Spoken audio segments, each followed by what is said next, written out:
Imagine a place so mysterious that for centuries, explorers crossed some of the most dangerous landscapes on Earth searching for it. A legendary city said to be filled with unimaginable riches hidden somewhere deep in the unexplored lands of South America. This was El Dorado. The story began with the Muisca people of present-day Colombia. According to historical accounts, a Muisca ruler took part in a sacred ceremony at Lake Guatavita, where he was covered in gold dust and traveled onto the lake on a ceremonial raft. Gold objects were offered into the water as part of the ritual. But as the story traveled, European explorers transformed this ceremony into something far greater, a legend of an entire city made of gold. The rumor quickly reached Spanish conquistadors, who were already searching the New World for wealth and new territories. To them, El Dorado was not simply a story. It was a promise of unimaginable riches. Soon, expeditions began entering the unknown wilderness of South America. Spanish conquistadors, indigenous guides, horses and porters pushed into dense jungles, across mountains, and through dangerous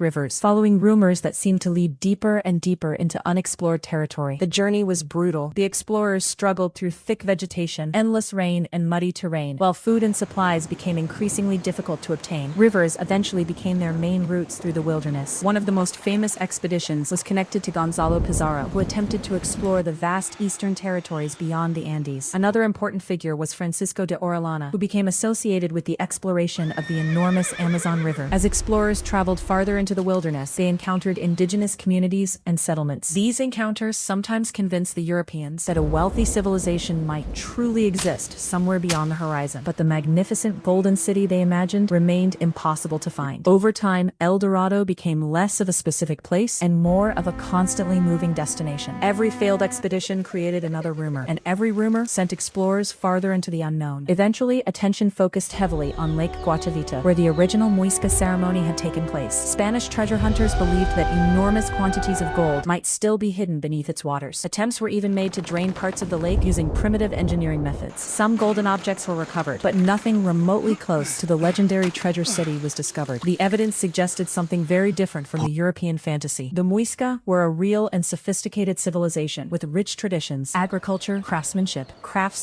and remarkable gold-working skills. But there is no reliable evidence that an enormous city made entirely of gold ever existed. Modern researchers continue to study the history of the Muisca, Lake Guatavita, and the expeditions inspired by the legend. Today, El Dorado is best understood as a powerful story born from a real cultural tradition and transformed by centuries of European imagination, ambition, and misunderstanding. The legendary Golden City may never have existed, but its story changed the course of exploration and continues to capture the imagination of people around the world. Deep within the South American wilderness, there may be no golden city waiting to be discovered, but the legend of El Dorado remains one of history's greatest mysteries, reminding us that sometimes the most powerful treasures are not places or gold, but